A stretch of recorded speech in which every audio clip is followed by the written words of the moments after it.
रामकृष्ण हरी माऊली. मी ईश्वर अंधारे. Sony मराठीचा कोण होणार महाराष्ट्राचा लाडका कीर्तनकार. जगात भारी आपली कीर्तनाची वारी. एकमुखानं बोला रामकृष्ण हरी असा गजर करत रोज म्हणजे सोमवार ते शनिवार सायंकाळी 6 वाजता आपल्याला भेट द्यायला येतो. सेवेची भेट, कीर्तनाची भेट. आणि खरं सांग माऊली, या शोचं म्हणजे आपल्या या लाडक्या कीर्तनकाराच्या शोचं सूत्रधार पण आज APP माझावाल्यांना एवढं आवडलं की ते म्हणले हेच लाडके पण आमच्याकडे पण सेवा रूपाने द्यायला या.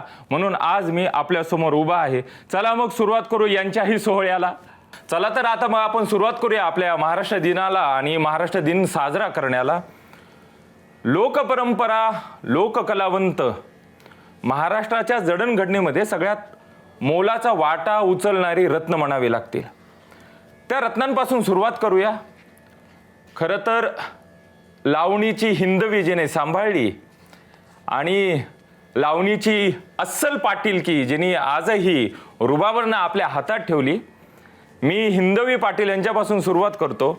खरं तर महाराष्ट्र दिनाच्या निमित्ताने आज सगळ्यांना माहिती आहे की महाराष्ट्र हा जो जडणघडण होता त्यावेळेस लोककलावंतांचं, लोकशाहिरांचं काय योगदान आहे. त्या परंपरेतून लोककलावंतांच्या आपण येत आहे समृद्ध अख्खा आपला महाराष्ट्र जाणतोच. आज या दिनाच्या निमित्तानं काय सांगाल की या सेवेचं, लावणीच्या सेवेचं या महाराष्ट्रासाठी काय योगदान आहे? महाराष्ट्रासाठी योगदान म्हणता आलं लावणीचं तर जसं जे आपले लोकशाहीर आहेत अण्णाभाऊ साठे यांनी लावणी बऱ्याच लिहिलेल्या आहेत किंवा त्यांचे काव्य खूप सारे आहेत. जसं माझी मैना गावाकडे राहिली जी चळवळीमध्ये इतकी प्रसिद्धीला आली आणि आत्तासुद्धा ती ऐकली तर डोळ्यात पाणी आल्याशिवाय राहत नाही.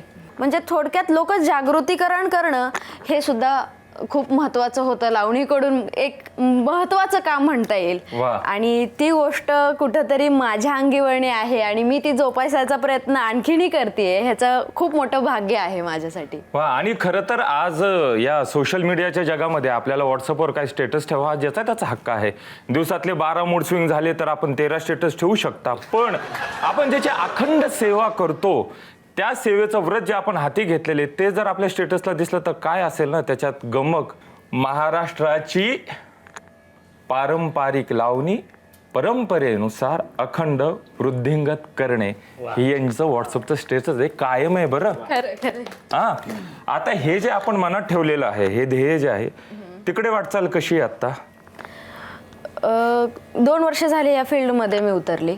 लावणी ही फील्ड जाणून घ्यायला मला थोडासा वेळ लागला किंवा मी अजूनही त्यात शिकत चालली आहे. मग ते पायाच्या बोलपासून असू देत किंवा गाण्याच्या स्वरांपर्यंत असतील त्या गोष्टी.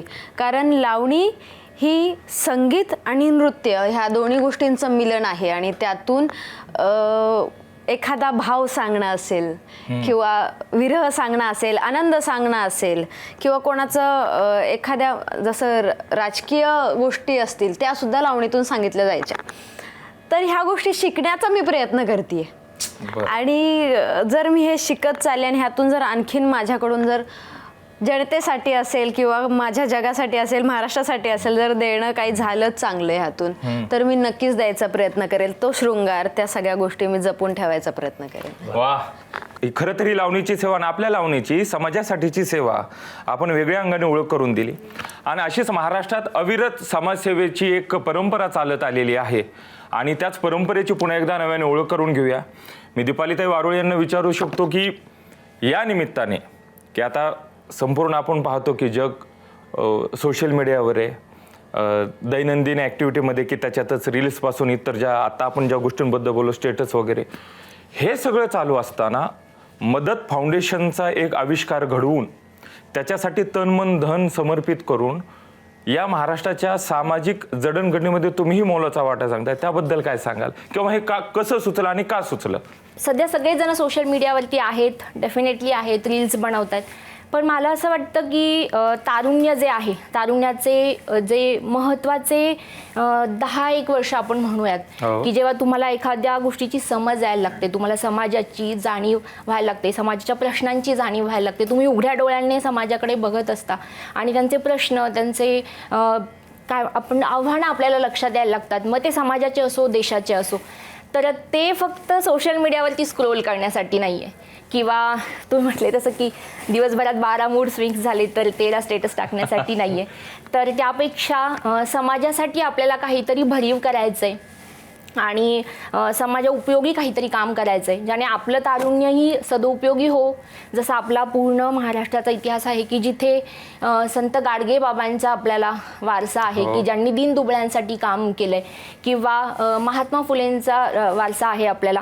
जनसामान्यांना शिक्षणाचं बाळकडू देणाऱ्या कर्मवीर भाऊराव पाटलांचं आपल्याला वारसा आहे, जिथे ज्या रयतमध्ये मी सुद्धा शिकले.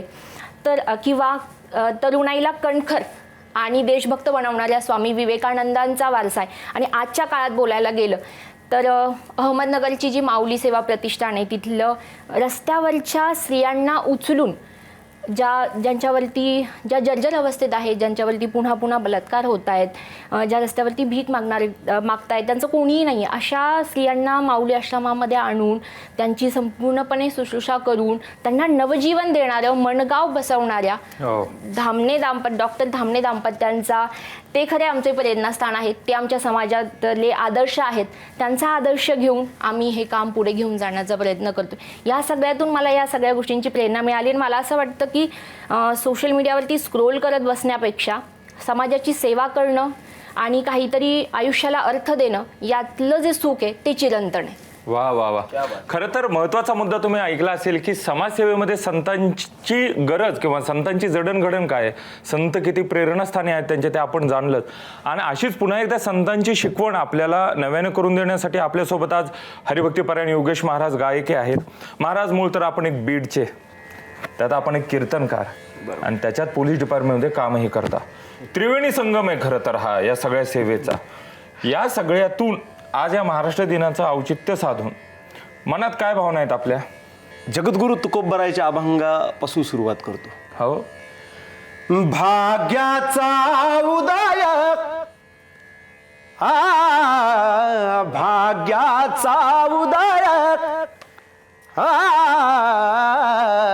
भाग्याचा उदय, देह जोडी संत पाय, देह जोडी संत पाय, येथून नुठवू माथा,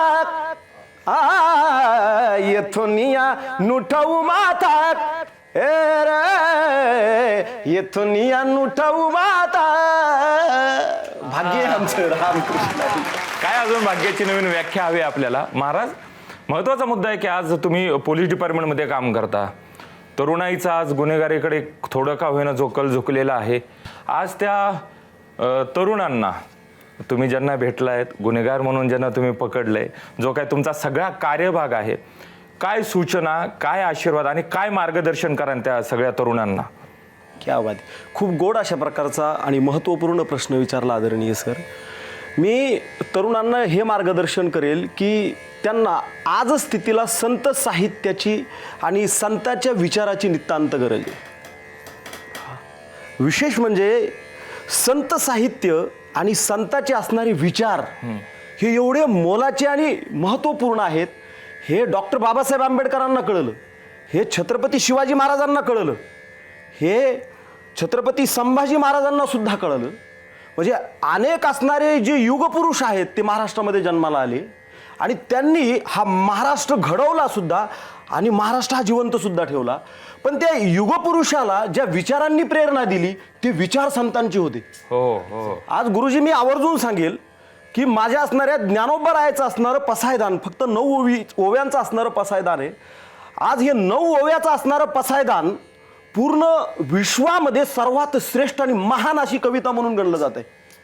पण दुर्दैवाची गोष्ट अशी आहे की त्या 9 ओव्याच्या पाठीमागं ज्ञानोबरायांनी त्या पसायदानाच्या ताकदीच्या 9000 ओव्या रचलेल्या आहेत.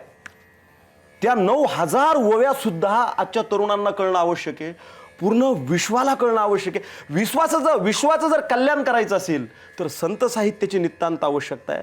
म्हणून तुम्हाला गुरुजी असं वाटतं की हा जर महाराष्ट्र वाचवायचा असेल, हा जग विश्व वाचवायचं असेल तर महाराष्ट्राला महाराष्ट्राचा जय जयकार होणं आवश्यक आहे. महाराष्ट्राचा जय जयकार करायचा असेल तर माझ्या साधू संतांचा जय जयकार होणं आवश्यक आहे. मी तुम्हाला सांगेल की एवढी विद्वत्ता, एवढी महानता जर साधू संतापाशी असेल तर तुम्ही आम्ही झुकायला पाहिजे साधू संतांच्या जवळ.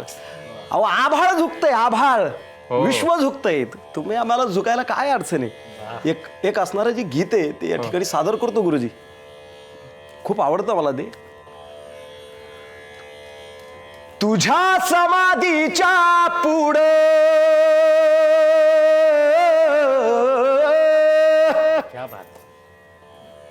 तुझ्या समाधीच्या पुढे उभा आभाळ वाकलं,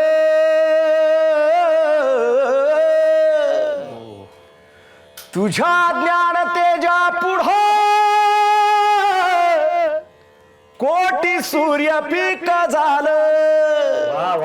गाता देवा तुझी ओवी गेली जीवाची काजळी, अंतरात ज्योत तेवली तुझ देवा वाट दावली, अंतरात ज्योत तेवली तुझ देवा वाट दावली.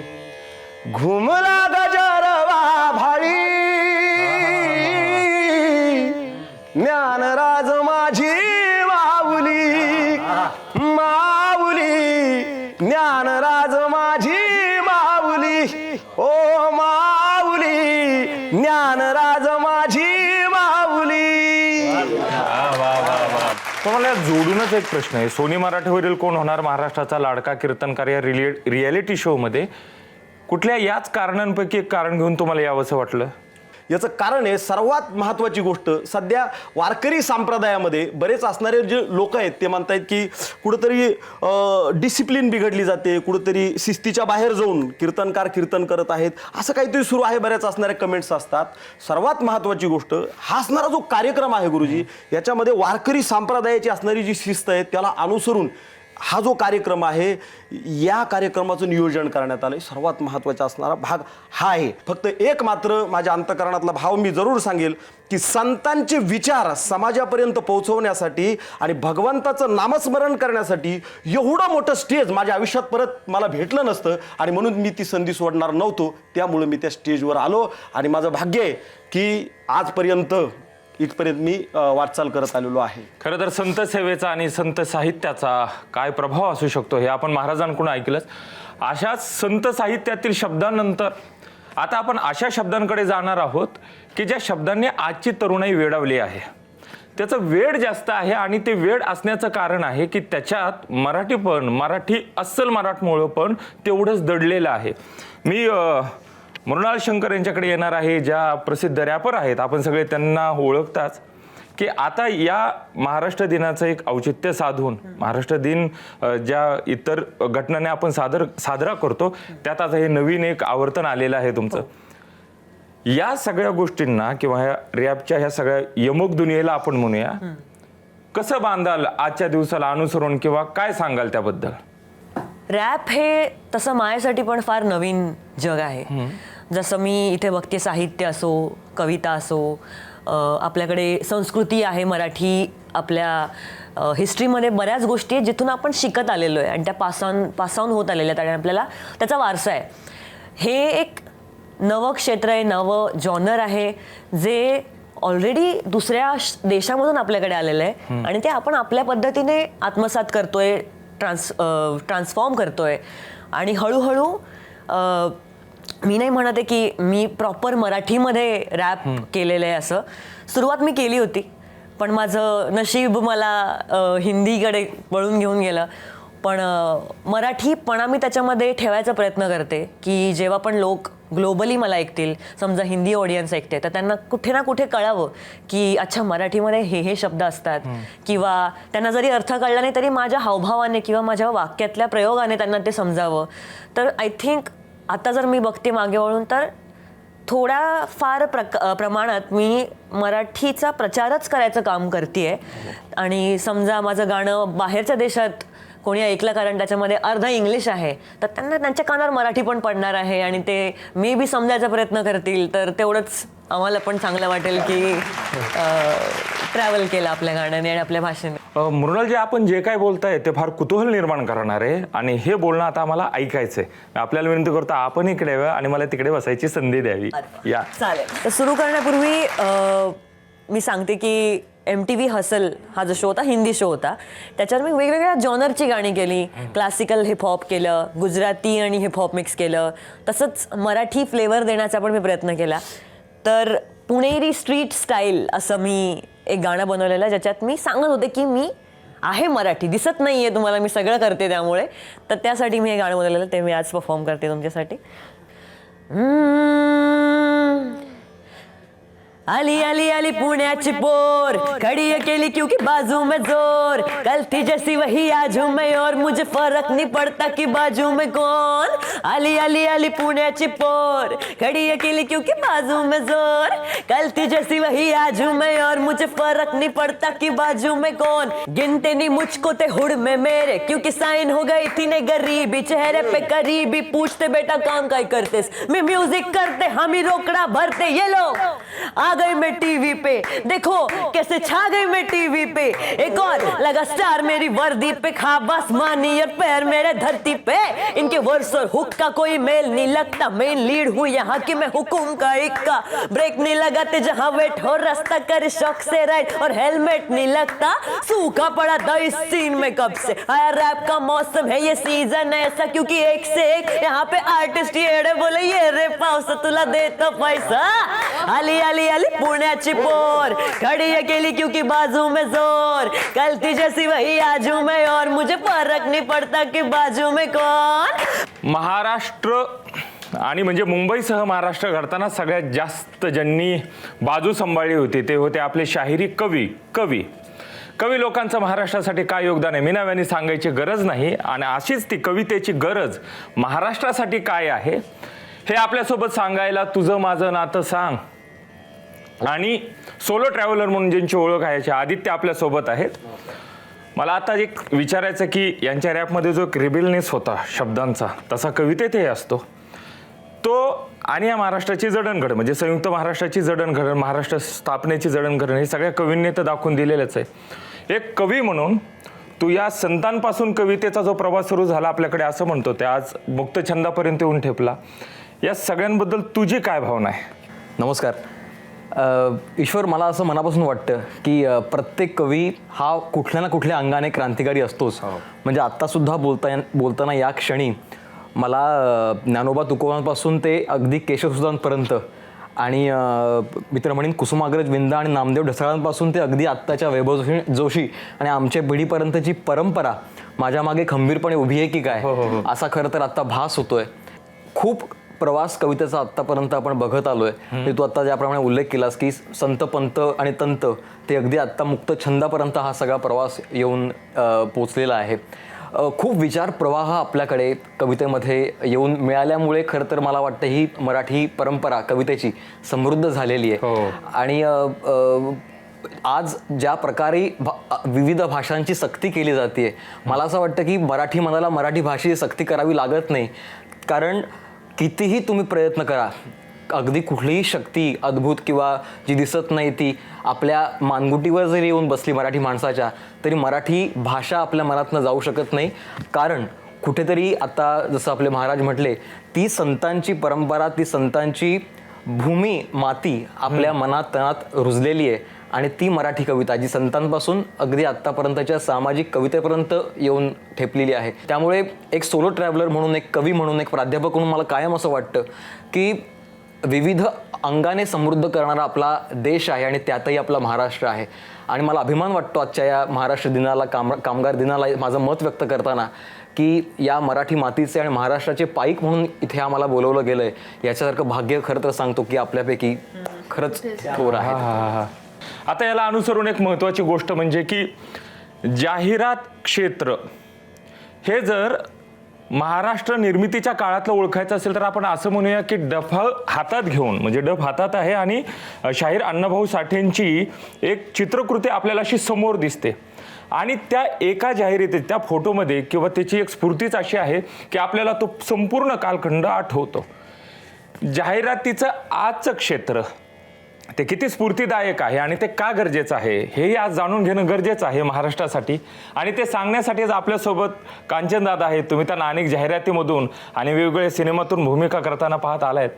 तर दादा, आता या सगळ्यांचा मी प्रवास सांगताना मी आधीचा एक वेगळा रेफरन्स दिला अण्णाभाऊ साठेंचा, की त्या केवळ फोटोच्या जाहिरातीचा काय संपूर्ण मराठी मनावर इफेक्ट झाला होता. आणि आज तुम्हीच त्या जाहिरात क्षेत्रातले मी म्हणतो 500पेक्षा अधिक जास्त जाहिराती करूनही तुम्ही त्या अनुभवाने संपूर्ण आहात. काय सांगाल त्या भावनेविषयी? सगळ्यात आधी तर महाराष्ट्र दिनाच्या आणि कामगार दिनाच्या तुम्हाला आम्हाला आपल्या सगळ्यांना खूप खूप शुभेच्छा. आणि जाहिरात तू म्हणालास तसं जाहिरातीचं खरं तर खूप खूप महत्त्व आहे. पण आजकाल लोक जरी ते स्किप करत असतील सिरियलमध्ये आल्यावर किंवा अरे जाहिरात आली किंवा म्यूट कर किंवा काही कर पण जी जाहिरात चांगली असते ना ती चिरकाळ तुमच्या मनामध्ये रुंजी घालत राहते, तुम्हाला आठवत राहते. माझ्या नशिबाने मला खूप चांगल्या अशा स्टोरीज करायला मिळाल्या आणि त्याच ॲड सगळ्यात जास्त गाजल्या ज्याच्यात मी काहीच बोललेलो नाही, फक्त चेहरा बोलला आहे. म्हणजे असं त्यांना वाटतं, मी अजून शिकतोच आहे त्या गोष्टी, पण त्यांना वाटतं की तुझा चेहरा बोलतो, सगळी रेष दाखवतो तू, असं त्यांचं मत आहे. जाहिरात खूप महत्त्वाची आहे. आता पेस्ट दाताला जी लावतो ती त्याच्या वेगवेगळ्या कंपन्यांनी उत्पादनं काढली त्याची, बरोबर आहे. हो, पण आपल्याला माहिती आहे एकच उत्पादन, आपण त्याचंच नाव घेऊन अरे तू ते लावलंस काय, अगदी बरोबर. किंवा पावडर असेल तर त्या एकाच उत्पादनाचं नाव घेतो की आपण हो, हे लावलं का. हा कशाचा परिणाम आहे? जाहिरातीचा परिणाम आहे. म्हणजे बहुतेक गोष्टी आपण आयुष्यात डे टू डे वापरताना ना ह्या अशा कंपन्यांची नावं घेतो त्यांच्या प्रोडक्ट्सची. हा सगळा जाहिरातीचा परिणाम आहे आणि चांगल्या जाहिरातींचा परिणाम आहे जो 20-30 सेकंदात तुमच्यामध्ये रुजतो, पोहोचतो आणि तुमच्या डोक्यात राहून जातो आयुष्यभर. हे 30 सेकंदातही फार चॅलेंजिंग काम आहे. जे लेखक आहेत किंवा यातले जे टेक्निशियन्स आहेत ते प्रचंड टॅलेंटेड माणसं असतात. त्याच्याशिवाय ती एवढं चांगलं काही बनवू शकत नाही. म्हणजे बनत असतील बाकीच्याही गोष्टी पण त्या टॅलेंटनुसार मग बनतात. पण मला या सगळ्याला जोडून एक प्रश्न आहे की खूप जास्त काम हिंदीमध्ये झालंय. तर त्या हिंदी लोकांमध्ये काम करताना एक मराठी माणूस त्याचा एक अभिमान किंवा त्यांच्या मनात असणारी आपल्या कामाविषयीची त्यांच्या मनात असणारी एक रिस्पेक्ट, तिथं या मराठीपणाची आणि या मराठी माणसाची काय जाहिरात असते? मराठी असणं हीच सगळ्यात मोठी जाहिरात आहे आपली. आपण पाऊल ठेवलं की दिसतं आपला मराठी माणूस, सगळंच दिसतं की त्यांना. खरं तर मला या निमित्ताने आता असंच वेगळ्या भाषेत काम करणाऱ्या आपल्या मृणाल शंकर यांनाही विचारायला आवडेल की जसं दादा म्हणाले की पाय पडला कीच कळतो आला रे, तसं आपलाही पाय पडल्यानंतर कळतं का जिकडे तुम्ही ग्लोबली काम करता, इतर भाषेत काम करता, की आली रे? ऑफकोर्स कळतं. होतं असं ना, भलेही जेव्हा मी सुरू केलं तेव्हा मला माहिती नव्हतं कसं आहे काय आहे, मी फक्त सिंगिंग करायचे. तर जेव्हा मी लिहू लागले पहिलं ऑब्व्हियसली काही गाणी मराठी माझ्याकडनं बनली जेव्हा मला काही गाईडलाईन नाही आहे, कारण माझा वोकॅब्युलरीच मराठी आहे. मी मराठी मीडियम शाळेतनंच शिकलेली आहे, त्याच्यात थोडं सेमी इंग्लिश 5वी नंतर आलेलं, पण मराठी संस्कृत ह्याची बॅकग्राऊंड राहिलेली आहे. सो जेव्हा मी हिंदीत स्विच केलं ना तेव्हा मला आता आफ्टर 5 years आता मला असं फील होतं की माझा शब्दकोश संपलाय, कारण माझी लँग्वेज नाही आहे ती, आणि त्याच्यात मी आता पडले. आणि सगळा जो बंबार्डिंग होते आपल्यावर ते इंग्लिश शब्दांचं आहे आणि आमची जॉनर पण ग्लोबल आहे. तर त्याच्यात जरा काही अडलं म्हणजे मला समजा तिथे हिंदी किंवा मराठी शब्द नाही आठवला तर इंग्लिश टाकून काम उरकलं जातंय.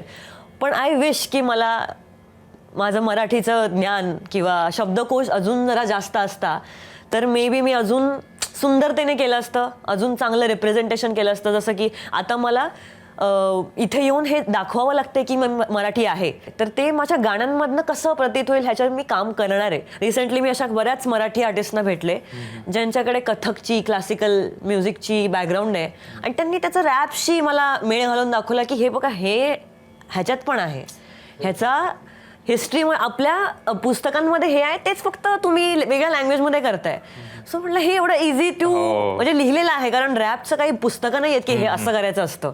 सगळेजण आपापलं डोकं लावून आपापल्या नॉलेजनुसार करतात, आपले एक्सपिरियन्स सांगतायत, आपली पीडा, आपले प्रश्न आणि आपले पद्धती त्याच्या डील करण्याच्या 3 प हे रॅपमध्ये बोलले जातात. की काय येते, तर ते फ्री फ्लोईंग आर्ट आहे. तर मला आता वाटते की जेवढं मी बघितलंय सगळं ट्राय करून झाल्यानंतर कधी ना कधी असं वाटतं की माझ्यामध्ये मराठीशी थोडा टच सुटल्यामुळे मे बी तो मिसिंग पॉईंट जो आहे तो माझ्यात तो आहे, आणि आता मी शोधण्याचा परत प्रयत्न करणार आहे आणि तो सापडणार नक्की. बरोबर. आणि कारण आपल्याकडे दुधासारखं दिसतं म्हणून चुन्याचं पाणी विकलं जाणारच नाही. बरोबर तो तर असायलाच पाहिजे आणि तो तुमच्या हाती लागणार आहे. आणि महत्वाचा मुद्दा आहे की ही एक शोधाची प्रक्रिया आहे त्यांची. त्यांचं मन त्याच्याकडे ओढ घेते कारण त्यांना रूट्सकडे पुन्हा यायचे. हे तर खरी मराठी भाषेची ताकद आहे. ह्या ताकदीचा अजून एक दुसरा अंदाज लावायचा झाला तर आपण तीच ताकद समाजसेवेने किती पेरली आपल्याला माहिती आहे. चळवळी बाबतीतच बोलायचं झालं तर आजच्या दिनाला अनुसरून सांगायचं तर SM जोशांपासून गाडगिळांपर्यंत आत्रेंपर्यंत जर आपण नामावली घेत गेलो तर त्या समाजसेवकांनी कुठल्या कुठल्या आराखड्यातून या महाराष्ट्राला घडवण्यासाठी एक गाठ बांधली ती सगळ्यांना माहिती आहे. पण मग ह्या समाजसेवेची गाठ बांधत असताना येणारे अनुभव किंवा ती कामाची पद्धत काय आहे हे आता तुम्ही आम्हाला सांगावी. नक्कीच समाजसेवा हे एक वेगळं व्रत जे आत्ता सध्या यंग जनरेशनमध्ये दिसत नाही आहे किंवा असं वेगळं क्षेत्र निवडलं आहे खरं. पण मदत वेलफेअर ट्रस्ट नावाची आमची सामाजिक संस्था आहे आणि आम्ही सगळ्यात तरुण मुली आहोत त्याच्यामध्ये. आणि आम्ही स्पेशली अनाथ मुलांसाठी त्याच्यानंतर गरीब किंवा मृत्यू पावलेल्या सेक्स वर्कर्स ज्या आहेत त्यांची मुलं आहेत किंवा आत्महत्या केलेल्या शेतकऱ्यांची मुलं आहेत किंवा रस्त्यावरती भीक मागणारी जी मुलं आहेत तर किंवा करोनासारखा जो नैसर्गिक आपत्ती आहे किंवा महापूर आहे किंवा भूकंप आहे अशा काळामध्ये पण अनेक मुलं अनाथ होतात. तर अशा मुलांचं संपूर्ण शिक्षण, त्यांचं संगोपन आणि त्यांची वैद्यकीय व्यवस्था याची संपूर्णपणे जबाबदारी घेण्याचं काम मदत वेलफेअर ट्रस्ट करतं.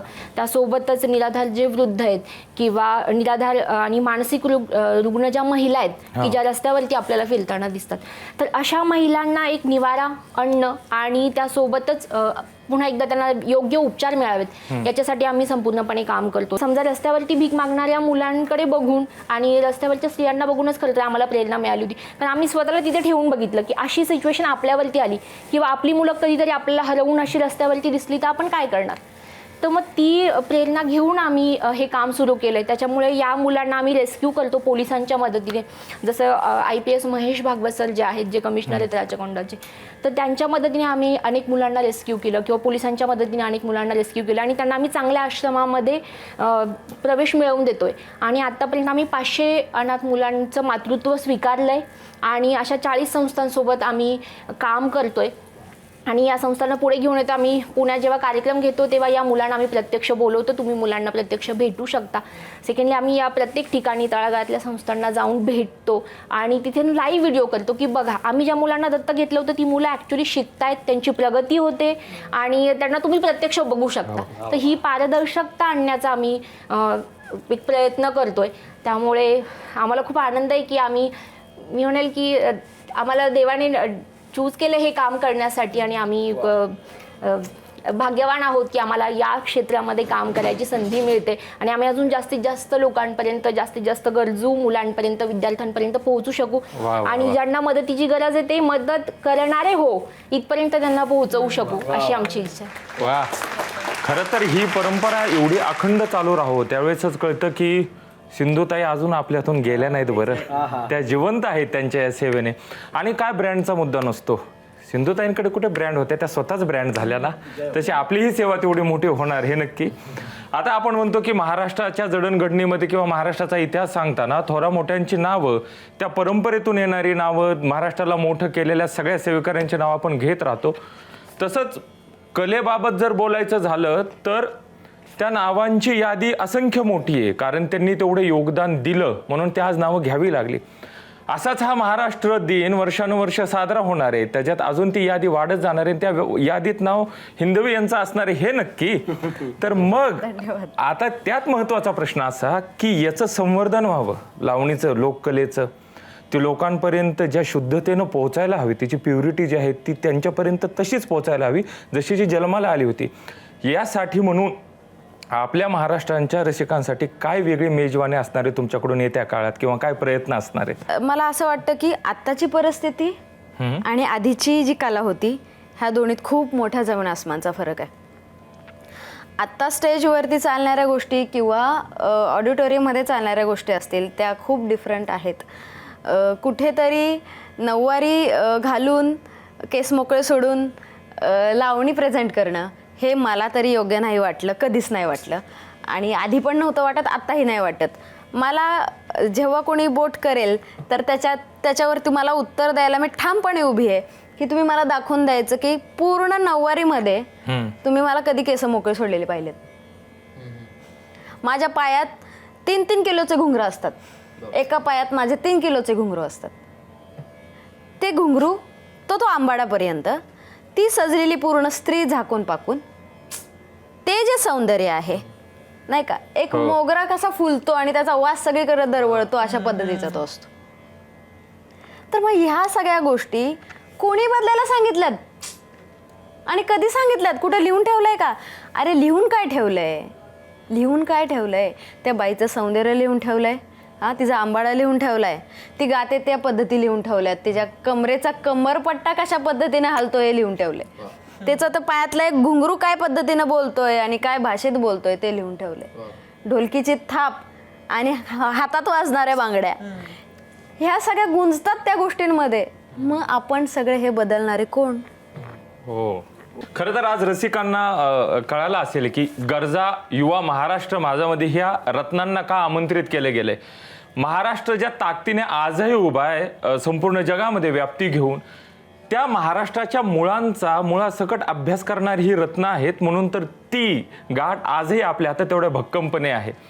आता ही सगळी रत्न बघायला गेलं तर महाराष्ट्राचे शेतकरी, कामगार, साहित्य जपणारी, कविता जपणारी, कला जपणारी, संत परंपरा जपणारी, समाजसेवा जपणारी आणि नव्या जगाशी एकरूप होणारी आहेत. पण या सगळ्यांचा मिलाप करायचा झाल्यानंतर त्याला सार्थक अशा 4 ओळी ऐकणं हे आपलं कर्तव्य आहे. मला आदित्य यांना विचारायचं की आता युद्धानंतरचं अंतर किती जवळ आलंय आणि कुठल्या कवितेच्या सादरीकरणातून ते तुम्ही पूर्ण कराल? ही कविता कुठल्या जागेवरती नाही, ती कुठल्या माणसावरती नाही, तर ह्या सगळ्या अनुभवावरती आहे की जो या जगातल्या पातळीच्या पुढचा अनुभव आहे. स्थिती नावाची कविता आहे. बरं. नाजूक हळव्या रंगांचा या सोडून द्यावा भार, नाजूक हळव्या रंगांचा या सोडून द्यावा भार, इथेच यावा मृत्यू आणि पार करावे द्वार. ताड ताड मग चालत जावे नक्षत्रांच्या गावी, ताड ताड मग चालत जावे नक्षत्रांच्या गावी, उल्का झेलून ओवून त्यांची सुरेख माला व्हावी. चूळ भरावी आणि वहावी आकाशातील गंगा. वा वा, चूळ भरावी आणि व्हावी आकाशातील गंगा, चूळ भरावी आणि वहावी आकाशातील गंगा, हजार सूर्यां भवती व्हावा एकला आपुला दंगा. ग्रहतार्यांना जरब बसावी असे करावे काही. हिंसा काय करताय? अशी जरब करा की ग्रहताऱ्यांना ती जरब बसली पाहिजे. ग्रहताऱ्यांना जरब बसावी असे करावे काही, आपण येता बिचकून जाव्या दिशा बापुड्या दाही, पृथ्वीवरूनही निघून जाणे वसूल होऊन जावे. पृथ्वीवरूनही निघून जाणे वसूल होऊन जावे, ब्रह्मांडावर हक्क सांगून असेच मस्त राहावे. ब्रह्मांडावर हक्क सांगून.